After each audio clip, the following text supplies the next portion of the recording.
1987 verschwand ein ganzes Dorf in Deutschland innerhalb weniger Stunden. Keine Leichen, keine Spuren, keine Überlebenden. Doch als die Polizei den Ort erreichte, liefen in mehreren Häusern noch die Radios. Aus jedem einzelnen Radio hörte man dieselbe Stimme: Schaut nicht aus dem Fenster. Bis heute wurde der Fall niemals offiziell erklärt. Deshalb gilt die Geschichte von Eichenwald als eines der verstörendsten Geheimnisse Deutschlands.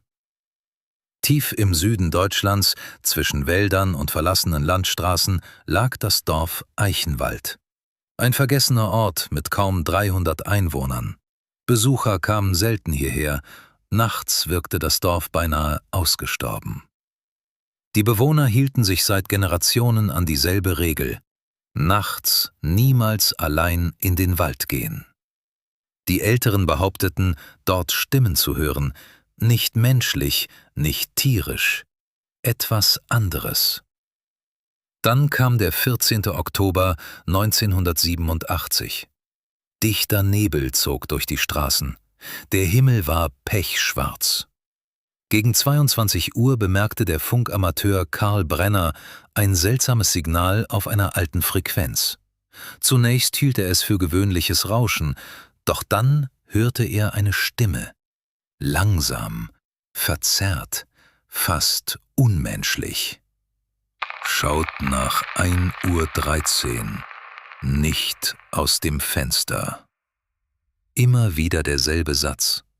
Karl zeichnete die Übertragung auf Kassette auf und verständigte die Polizei.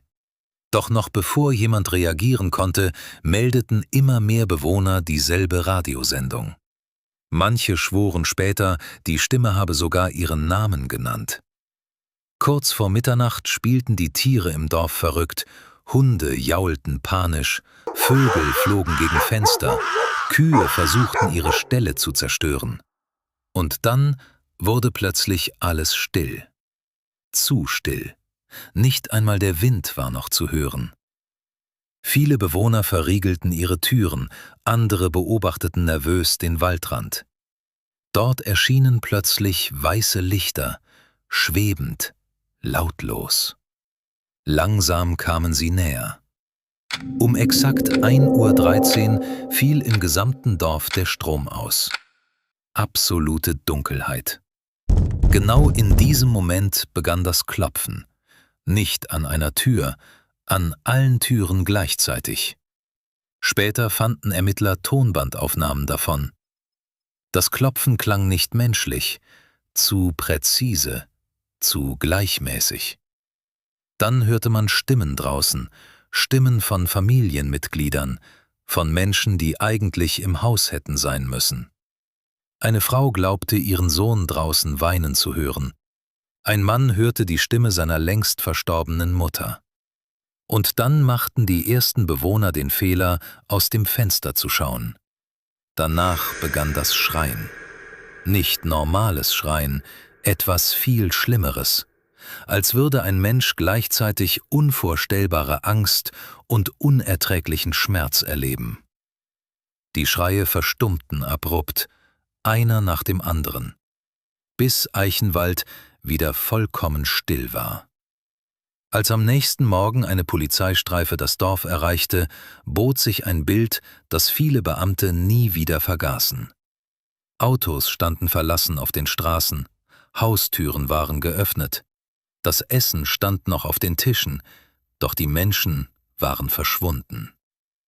Fast die Hälfte aller Einwohner fehlte spurlos. Keine Kampfspuren, kein Blut, keine Fußabdrücke. Nur eines fanden die Beamten überall: nasse Schlammspuren vor den Fenstern. Als hätte etwas von draußen hineingesehen. In mehreren Häusern entdeckte die Polizei außerdem tiefe Kratzspuren an den Fenstern, von außen. Als hätte etwas versucht, hineinzukommen. Wenige Stunden später wurde das gesamte Gebiet vom Militär abgesperrt. Journalisten verschwanden aus der Region, Akten wurden gelöscht, Fotos beschlagnahmt.